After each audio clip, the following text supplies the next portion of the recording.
இப்ப ஆரம்பிக்கலாமா? அதாவது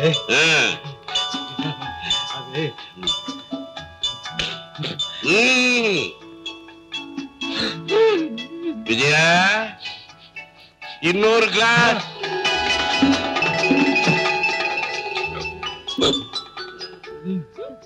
இன்னும் சோடா கலர் ஆரஞ்சு. இப்பவே வயிறு தயிர் பாமாரி போச்சு. ஆரம்பிக்கலாம். ஆரம்பி. அதாவது நீங்களும் பொண்ணு பார்க்க போகும்போது தண்ணி குடிச்சீங்களா?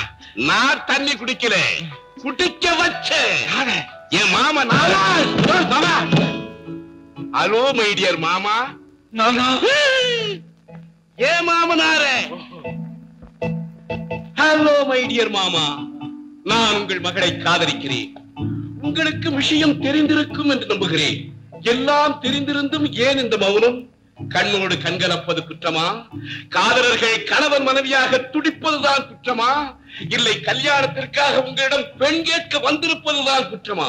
இதில் எது குற்றம் அப்படின்னு மர்மயோகி டைப்ல அடிச்ச ஒரு அடி. அவர் என்ன சொன்னாங்க? போட்டாரு. ஐயோ முதுகையா?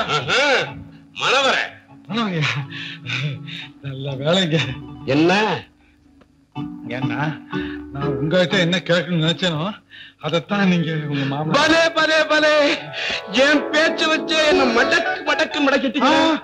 நான் மடக்கலைங்க, மனவரையே கொடுத்துருங்க. இது என்ன அரை நிமிஷத்து வேலை? அதுக்கு முன்னால கொஞ்சம் கேட்கணுமே. என்ன அந்தஸ்து ஆஸ்தி இதை பத்தி தானே? Correct correct. அதெல்லாம் நான் ரொம்ப ஸ்ட்ரிக்ட். அந்தஸ்து தான் என் உயிர். ஆமா, பிரஸ்டீஜ் அதான் என் லைஃப். அந்த கவலை உங்களுக்கு அனாவசியம்பா. அவர் பேர் என்ன? ராஜு. அதுக்கு என்ன அர்த்தம்? ராஜா. பட்டத்து யானை பார்த்தாலே தெரியலையா இவர் பட்டத்து ராஜா தான்? ஆமாமா, நான் ஒரு முட்டாளு. ஒரு யானை வச்சிருந்தாலே மன்ன, இவர் 4 யானை வச்சிருக்கிறாரு. மன்னாதி மன்னனுமா இவரு?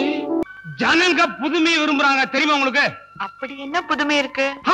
ரொம்ப நாளைக்கு முன்னால நானே பார்த்திருக்கிறேன். Fire jump master Paramasivam Madras சேர்ந்தவரு. அவர் என்ன பண்ணுவாரு, 60 அடி உயரத்துல ஏணி மேல ஏறிட்டு உடையெல்லாம் பெட்ரோலை ஊத்தி கொளுத்திக்கிட்டு ஏரியில தண்ணி தொட்டியில அங்க இருந்து டொமேலு விழுவாரு. கலெக்ஷன் அள்ளும். அது மாதிரி ஏதாவது பண்ணணும்ன்ற. ஐயோ, கேட்கறதுக்கே பயமா இருக்கு. விஜயா, வாழ்க்கையும் ஒரு போர்க்களம். அதுல கோழைகளுக்கு இடமே இல்லை.